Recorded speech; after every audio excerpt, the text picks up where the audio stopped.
నమస్కారం ప్రియమైన ఈ ప్రేక్షకులారా, మీ అందరికీ నా హృదయపూర్వక స్వాగతం. నేడు మనం ఒక ఆసక్తికరమైన విషయం గురించి మాట్లాడుకుందాం. మన ప్రియమైన నటుడు నాగ చైతన్య గారి పెళ్లి వార్తల గురించి. ఇటీవల సోషల్ మీడియాలో ఒక వీడియో వైరల్ అయ్యింది. అందులో నాగ చైతన్య పెళ్లి కొడుకు వేషంలో కనిపించారు. ఇది చూసి అభిమానులు ఒక్కసారిగా ఆశ్చర్యపోయారు. అరే, చైతు పెళ్లి జరిగిపోయిందా అని అనుకున్నారు. కానీ నిజానికి ఇదంతా ఒక బ్రాండ్ కోసం చేసిన ప్రచారం మాత్రమే. ఈ సందర్భంగా చైతన్య గారు మీడియాతో మాట్లాడారు. ఇది నా నిజ పెళ్లికి ఒక కౌంటౌన్ లాంటిది అనుకోవచ్చు అని చమత్కారంగా అన్నారు. కాని నిజమైన పెళ్లి తేదీ, వేదిక గురించి మాత్రం ఎటువంటి సమాచారం ఇవ్వలేదు. మరి పెళ్లి ఎలా జరగాలనుకుంటున్నారో తెలుసా?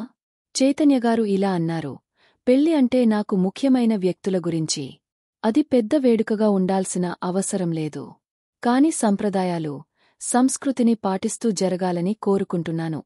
ఇక పెళ్లి తేదీ, వేదిక గురించి అడిగితే ఇంకా ఏమీ ఖరారు కాలేదు అని చెప్పారు. కాని మీకు తెలుసా, ఆగస్టు 8న చైతన్య గారు, శోభిత ధూళిపాళగారు నిశ్చితార్థం చేసుకున్నారు. అది కూడా చైతన్యగారి ఇంట్లోనే జరిగింది. వారి ప్రేమను వ్యక్తపరుస్తూ ఒక అందమైన కవితను షేర్ చేశారు. నీ తల్లికి నా తల్లి ఏమవుతుంది? నీ తండ్రికి నా తండ్రి ఎలాంటి బంధువు? మనిద్దరం ఎలా కలుసుకున్నాం? కాని ప్రేమలో మన హృదయాలు ఎర్రని మట్టి, కురిసేవానలా కలిసిపోయాయి. ఇక వేరుకావడం అసాధ్యం. నాగార్జున గారు కూడా శోభిత గారిని కుటుంబంలోకి ఆహ్వానించారు. ఆయన ఒక ఇంటర్వ్యూలో చెప్పారు: 2 కుటుంబాలు నక్షత్రాలను సంప్రదించాం. ఆగస్టు 8 చాలా శుభదినం అని తెలిసి ఆ రోజునే నిశ్చయతాంబూలం జరిపాం. ప్రియమైన ప్రేక్షకులారా, ఈ వార్తలు వింటుంటే మీకేమనిపిస్తోంది? మీ అభిప్రాయాలను కామెంట్స్ సెక్షన్లో తెలియజేయండి.